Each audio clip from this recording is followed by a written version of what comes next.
Bonjour, aujourd'hui on va voir comment accorder une guitare. Euh, on a dans notre quotidien maintenant en tant que guitariste pas mal d'outils pour accorder la guitare, que ce soit des accordeurs à pince qui sont vraiment très bien, ou des applications, ou ce type d'accordeur qui a, qui a duré assez longtemps aussi. Il fallait le brancher ou il fallait le mettre devant la guitare. Alors ça nous a un petit peu habitués à avoir des guitares justes et ça c'est plutôt bien. Ça a plutôt aidé aussi les instrumentistes et les guitaristes à jouer juste au sein d'un groupe. Et ça c'est bien aussi. Parce que en fait accorder une guitare c'est pas si évident que ça. Là on va se dire qu'on va accorder notre guitare sans l'aide des instruments précités, hein, ces petits outils. Il est bon de savoir le faire sans eux. Je vous conseille quand même d'en avoir un si vous n'avez pas une oreille excellente et si vous allez jouer avec d'autres personnes. C'est quand même mieux et pour vous et pour les gens qui écoutent, quoi. Ceci dit, on va quand même regarder comment on fait pour avoir une certaine autonomie quand on doit jouer avec notre instrument, au moins tout seul. Quand je dis tout seul, c'est-à-dire que j'ai ma guitare qui doit être accordée de corde en corde. C'est-à-dire que entre elles, les cordes vont sonner juste et tel qu'on l'entend quand on accorde la guitare. C'est-à-dire qu'on va prendre une note de référence qui va être théoriquement un La, qui se trouve être sur la sixième corde à la cinquième case. Si on n'a pas de diapason ou d'outil pour nous dire que là, tu es vraiment sur un La à 440 Hz, 440 Hz, c'est 440 oscillations dans une seconde. C'est une référence que les musiciens ont pour jouer entre eux et pour jouer de façon consonante et harmonieuse au sein d'un orchestre. Si l'orchestre est plutôt un orchestre classique moderne, ce sera même pas 440, ce sera plus haut que 440. Et par exemple, si on joue du baroque, ce sera plus bas que 440. Là, dans les musiques actuelles qu'on joue fréquemment, enfin la plupart du temps, on va se caler sur du 440. Si on joue au sein de l'orchestre, si vous êtes au bord de la plage avec votre guitare, vous n'avez pas d'accordeur et que vous êtes là pour chanter des chansons avec votre guitare, il faut savoir se débrouiller. Donc là, on va prendre notre sixième corde, on va mettre notre doigt sur la cinquième case. La cinquième case, en général, il y a un repère. Là, on ne le voit pas sur la touche, mais ça peut être sur la touche pour certaines guitares, ou sur le bending, ici, c'est sur le bord, la tranche de la guitare, j'ai un petit repère. Bon, en général, il y a un repère sur la cinquième case. Donc, on met notre doigt sur la cinquième case, et la guitare est accordée de telle sorte que cette note sur la cinquième case de la sixième corde va être la même que la cinquième corde à vide. Donc la corde à côté à vide. Là, je suis sur la cinquième case de la sixième corde. Là, je suis la corde suivante à vide. Donc, on vérifie si ces deux sons sont identiques, se ressemblent, s'il faut jouer avec les mécaniques pour retrouver quelque chose qui va bien. Je vais aller un peu plus loin, après on verra comment. Donc là, après, ce phénomène se reproduit entre la cinquième corde, cinquième case, et la quatrième corde à vide. Voilà. Là, je suis en train de faire un Ré, cinquième corde, et là, un Ré, quatrième corde. Là, je suis sur une case, la cinquième, et là, je suis à vide. Je vais un peu plus loin, je vais sur la quatrième corde, et je fais la cinquième case, et cette cinquième case fait la même note que la corde suivante à vide, c'est un Sol. Là, un Sol et Sol. Donc, si on revient un petit peu en arrière, sur la sixième, la cinquième et la quatrième corde, si on met un doigt sur la cinquième case, on va avoir la note de la corde suivante à vide. Puis, voilà. La guitare étant ce qu'elle est, c'est un instrument qui qui a ses avantages et ses défauts, on va dire. Sur la troisième corde, il va avoir un accident, c'est une exception. On va plus être sur la cinquième case, on va être sur la quatrième case. Bon, on va pas polémiquer là-dessus. C'est comme ça qu'on accorde une guitare pour un accordage standard. On va donc passer sur la troisième corde, sur la quatrième case. Voilà, cette note-là va faire un si, et la corde suivante, c'est la deuxième corde, va faire un si à vide. Voilà. Et après, on récupère notre cinquième case sur la deuxième corde, qui va nous faire un mi, et ici, on va avoir un mi aussi.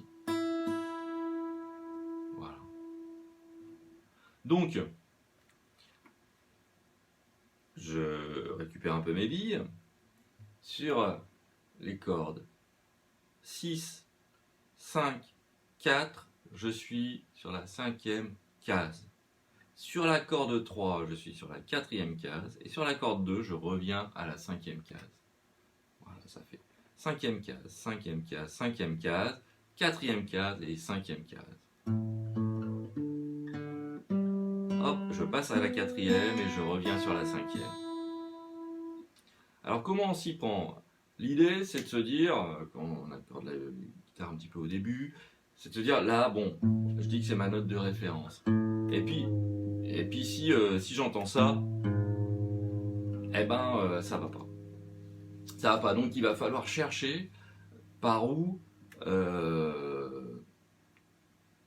aller, c'est-à-dire monter ou descendre pour récupérer cette fréquence, ce son-là, ce-là.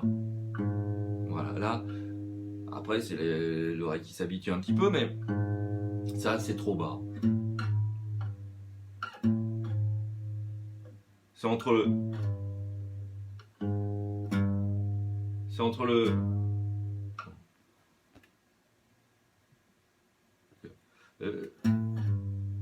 je suis entre le ton et le demi-ton plus bas. Donc,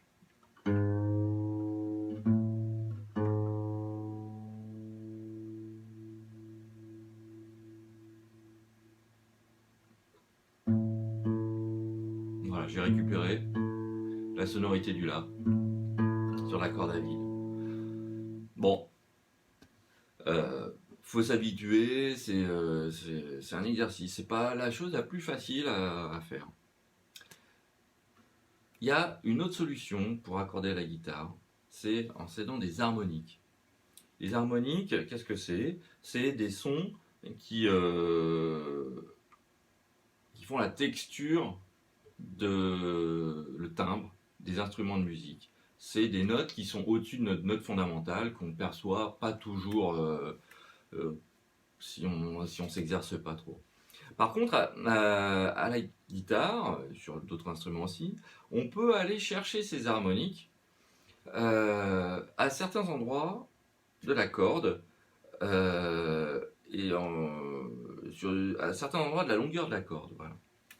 Il se trouve que, par exemple, sur cette corde Mi, je vais avoir à la 12e fret une harmonique qui est en fait une note qui est à une octave plus haute que notre corde à vide. Pour faire émerger une harmonique, il faut que mon doigt effleure la corde, n'appuie pas dessus, mais effleure la corde au-dessus de la 12e fret. Voilà. On remarque que quand j'ai enlevé mon doigt, la note perdure.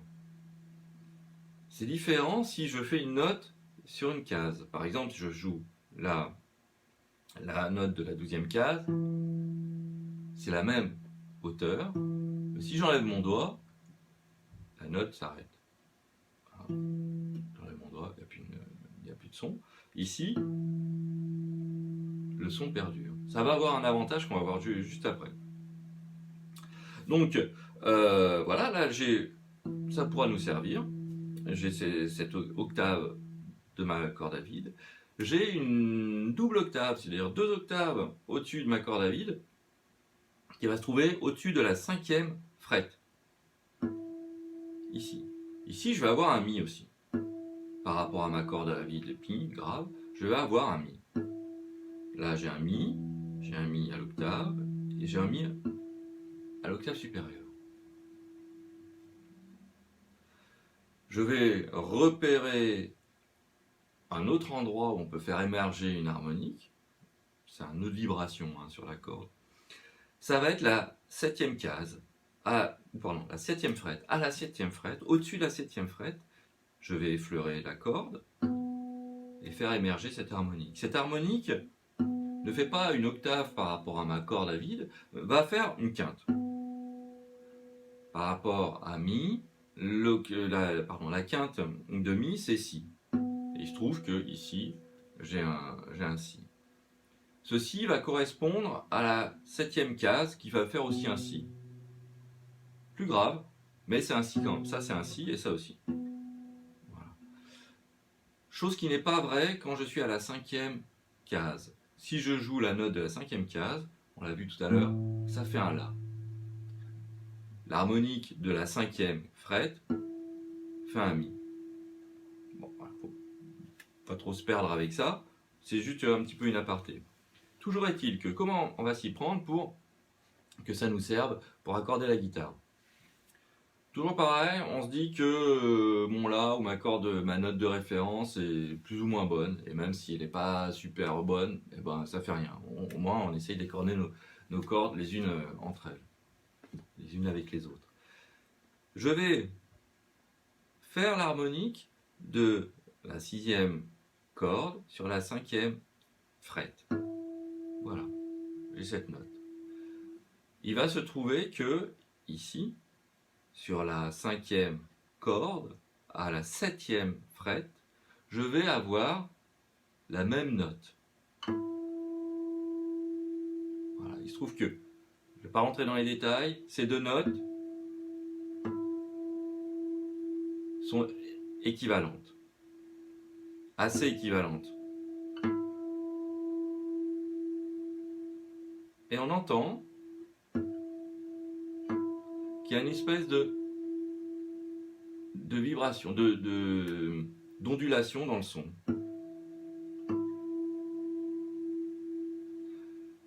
Le fait qu'on entende ça, cette espèce de chorus, ça veut dire que nos cordes, en fait, ne sont pas hyper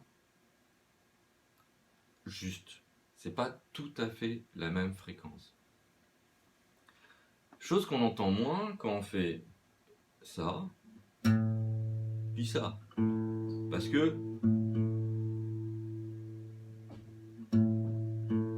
qu'il y a plusieurs raisons en fait. Je vais revenir là-dessus tout à l'heure. Donc, ici, là, il faut bien muter toutes les autres cordes.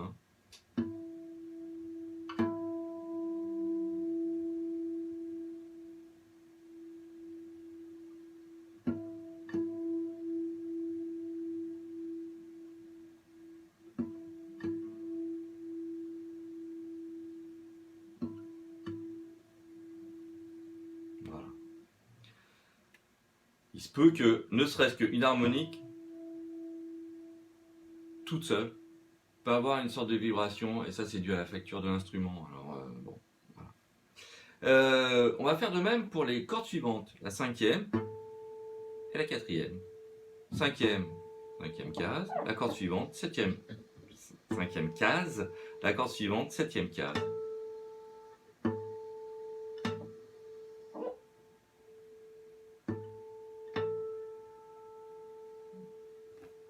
Là, ça marche bien.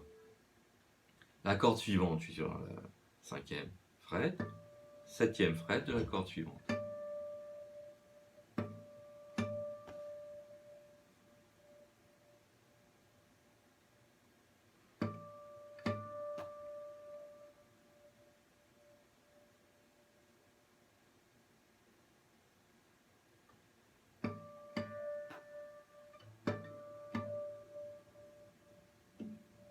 Dire que c'est bon, c'est acceptable.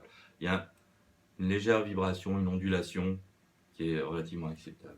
Donc en fait, là, comme tout à l'heure, on va pouvoir accorder les cordes les unes avec les autres avec la cinquième frette de la sixième corde, de la cinquième corde et de la quatrième corde.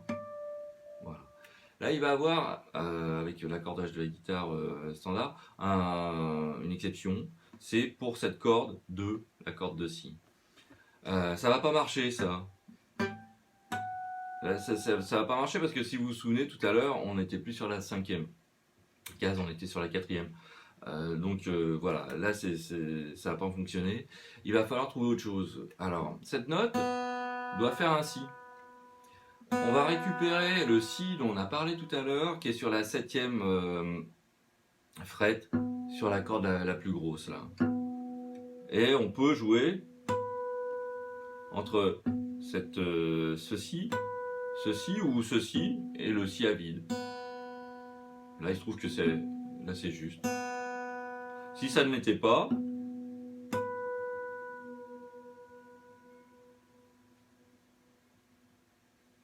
là on entend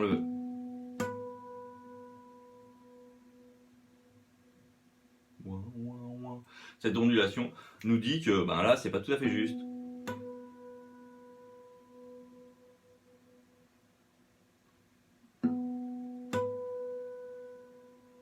Voilà.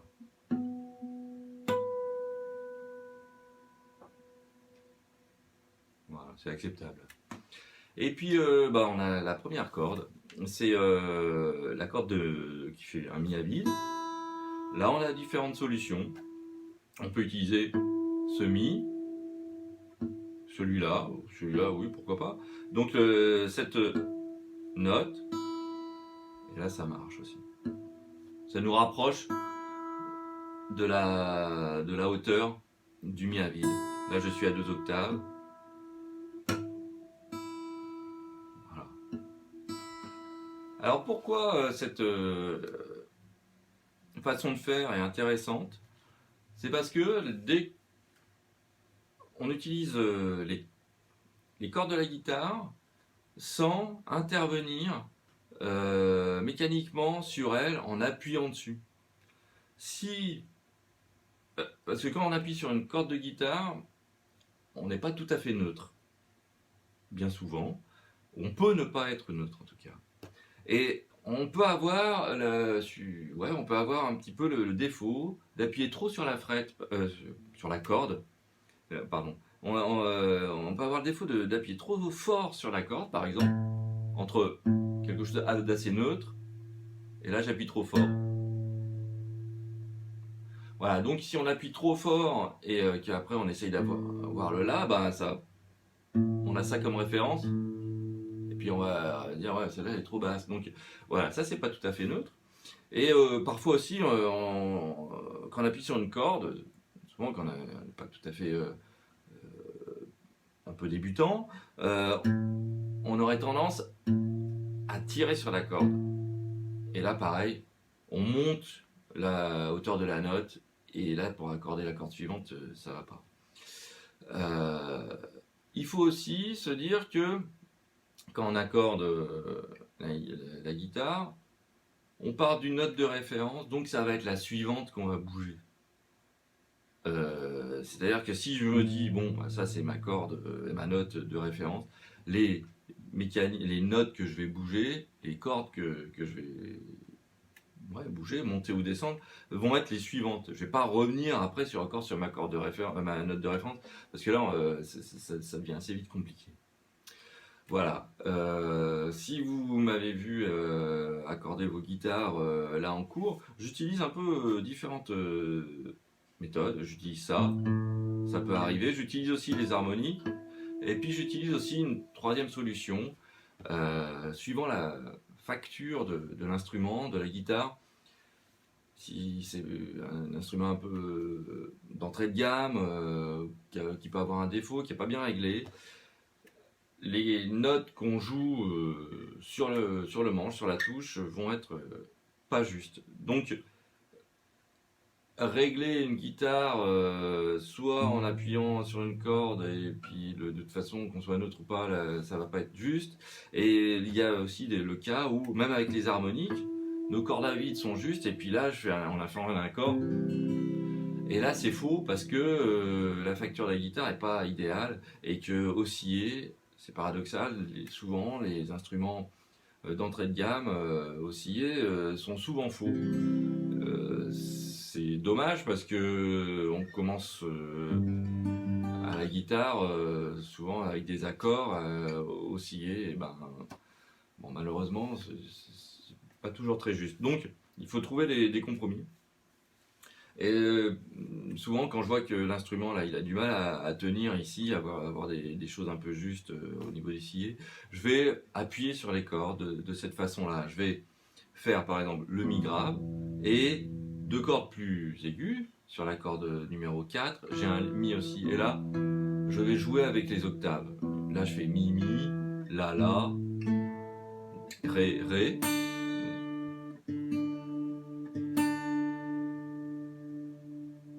Et là, voilà, par exemple, tout à l'heure, ma guitare n'est pas exceptionnellement juste. Tout à l'heure, les harmoniques à vide étaient justes. Et ben là, si je dois jouer un Ré, et ben il sera plus juste de cette façon. Et en le descendant un petit peu.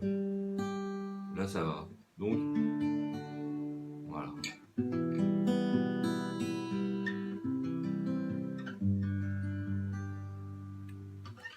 Eh bien, merci et à bientôt. Au revoir.